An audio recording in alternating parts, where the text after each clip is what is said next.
Yo, what's going on, guys? It's your boy. Welcome back to another video. So today, I'm going to be talking about the best Netflix original sequel that has came out this year by a landslide, and I'm definitely talking about... Now I'm very confused. Definitely not that one. Yes, I'm talking about the movie Extraction 2, and it was absolutely beautiful. Modded Movie Review. Okay, so to dive right into this, I'm going to be totally honest. I do not remember anything from the first Extraction movie. I watched it at some point about a year ago, and all I remember was just all of the action sequences being really cool, and I did not remember anything about the story. So watching this movie and like seeing the story that was playing out or whatever, I was really intrigued. There was a lot of really interesting stuff about it, but I do got to admit, all of the action stuff in this movie absolutely delivers, which is exactly what you're looking for in this movie. There's an interesting, compelling story that's happening with Chris Hemsworth character. He has multiple names. He's called Tyler and he's called Rake, and I don't know which one's his actual name, or if like Tyler's like a made-up name and it's just like a working name, whatever it is. But he has to go into a prison to break out this family of his ex-wife's like sister or something like that, and her family, because they're being held captive, but they're not being held captive by like some evil person. It's their father, and their father is kind of an evil guy or whatever, but he's just like a gang leader, and in his mind he's keeping them in there to keep them safe, but in reality that's not really what's happening. It's a very interesting, complicated story, and it works enough, but the big thing is you kind of get your, okay, this is who we're taking out of this scenario, this is the extraction, and it's pretty cool. I'm not gonna lie, this movie I feel like would work insanely well if it was like one of those like roller coaster theaters where you feel like you're along for the ride. Because I don't know if you guys have heard this, there is a 21-minute long take, like single shot in this movie, and I thought it was really cool because when this scene started playing out or whatever, I noticed that like there was one really long action shot that was all in a hallway or whatever, and I was like, that's really cool. And then it kept going, and it kept going, and it kept going, and at first I thought it was like, here's one long one shot, here's one long one shot, here's one long one shot. It wasn't until I was doing research for this video that I realized it was a 20-minute long one shot where the camera never like cut away, it never switched to another camera perspective. It was always the same camera rolling and following along with the action, and that is insane. The action in this movie was absolutely beautiful, and I definitely would recommend watching it. I haven't seen John Wick 4, but right now, as it comes to action movies that have came out this year, I think it is hands down the best. Like I said, I haven't seen John Wick Chapter 4, so please don't come at me. I need to watch that at some point. I know, I'm going to. But this movie was really good. I thought that the action sequence was great. It literally felt like a roller coaster, because you're just following along with Chris Pratt, and like the camera is like staying... I said Chris Pratt, fuck. Chris Hemsworth, you're just following along with him, and you're cutting from like, this is something that's happening now, and this is something that's happening now, and it's just juking back and forth, and you're following him, and then you're following the family that's panicky and freaking out and absolutely terrified, and then, like, sometimes it would close up at certain, like, punches and hits and stuff like that, and sometimes it would back away, and it seemed like a very reactionary, like, camera work. Like, sometimes there will be moments where, like, you hear someone, like, screaming from, like, the side or whatever, they're coming to attack him, and you'll hear the scream a little bit, and then you'll, like, see the person, and I thought it was really cool. And something that I like is, like, the camera is constantly moving, so it really feels a lot more like you're there. It's not like in action sequences where they, like, do, like, wide shots or whatever, and you can see the entire battle happening the entire time, and it's just kind of like, oh my god, what's happening? The battle that is happening and the fight scenes that are happening are in the middle of a prison, like, what's it called? The main playground? I don't know. The playground, that's definitely not it. But you know, just like the outside area of a prison where it's like fenced in and people can go out there or whatever. I think it's called like the cell yard or something like that. But either way, they're out in the yard, and there's an ungodly amount of prisoners all over the place who are just trying to fight and beat each other up and stuff. And it is so chaotic and hectic, and the way that they record it, with it constantly like zooming in and then walking out and then constantly moving and wrapping around, it really felt like you were there. The chaos was insane. The what's it called? Lighting and everything of it was fantastic. The action was really cool. I feel like all of the choreography in this movie was insane, and it really makes me realize how like little Marvel has utilized the fact that Chris Hemsworth can do insane stunt stuff.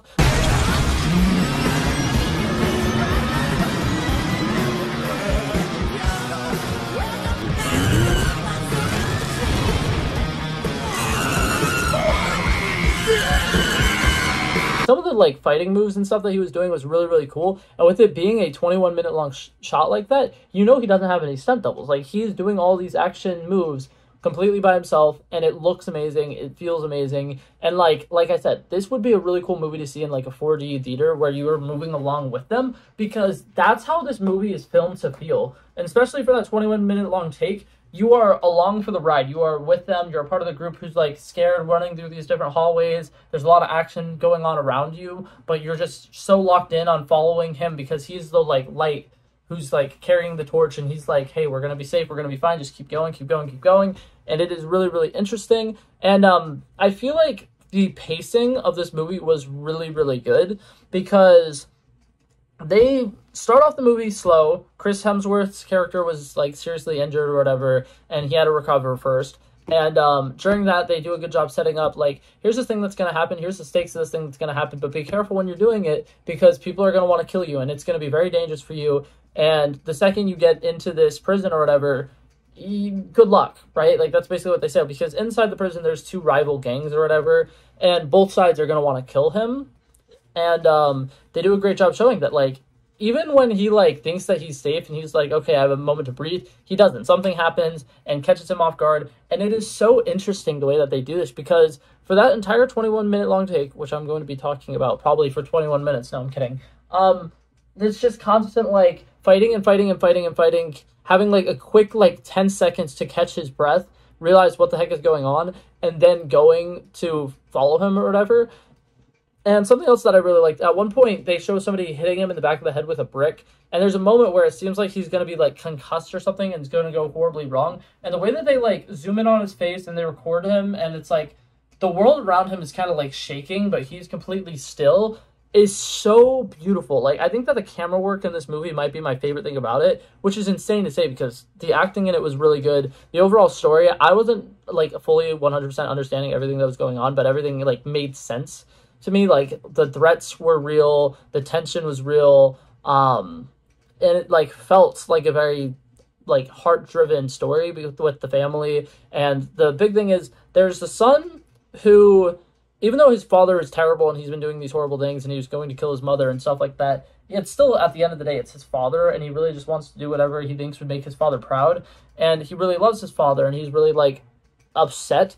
And I feel like that child actor did a brilliant job with this, because you can see his emotions the entire time. And especially in, like, that 21-minute long take, I can't imagine being a young kid and, like, having to play that fear for a solid, like, 5 minutes long. While, yes, there's other things that are going around you that can help you, you know, realize you're supposed to be absolutely terrified. But, like, with all the cameras on you and all the other, like, extras and stuff who are going around and, like, making sure everything is working out, I can't imagine how hard it would be to stay in that character. And I think that that young kid did a really good job. And, yeah, like I said, I think that the acting in this movie was really good. I think that the overall story is pretty interesting. And what's it called? I love that Idris Elba was in it. I think I just butchered his last name. I'm so sorry. I low-key wish he was in it a little bit more, but I'm not going to complain, because it's kind of set up that he will be in it more in the next movie. And I'm really intrigued about what the ending means. I don't know if anybody has made, like, a video decoding what the ending of this movie means, but, what's it called? It ends with Chris Hemsworth character, Tyler / Rake / whatever his actual name is. He gets arrested, probably for the murder of the one dude or whatever, and he's in a prison. And what's it called? He's in the prison, and the girl who's kind of been saving him, I believe her name is Nick, is also in the same prison, and she's recovering from, like, really bad wounds and stuff like that. And at the end of the movie, crap, I literally just said his name. Idris Elba, like, kind of takes them to some, like, faraway place or whatever, and is talking about, you know, potentially breaking them out of prison so that they can do a job for him or whatever.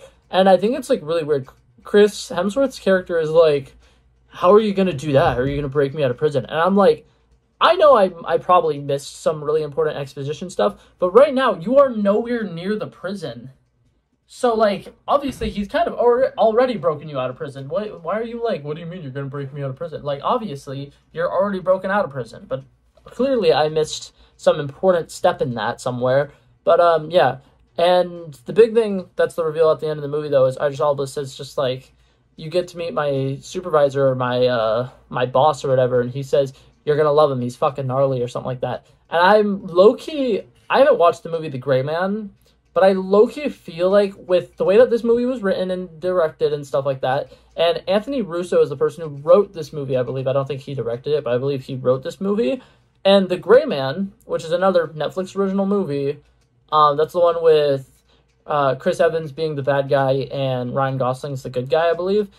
I haven't seen that movie, but I know that that's something that the Russo brothers worked on together. So I think that those two might be connecting in some way, shape, or form, but I haven't seen The Gray Man, so I literally have no, like, justifications for why I think this.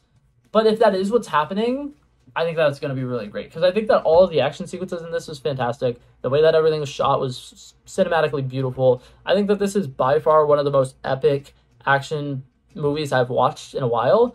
And what's it called? Going back to John Wick, because I mentioned it earlier, I haven't seen the newest one, but I've seen John Wick 2 and I've seen John Wick 1, and I would say this is definitely on par with those movies. In fact, I think it definitely outdoes John Wick's first movie in the action, and I just think that, like, it utilizes random props and stuff as well really well.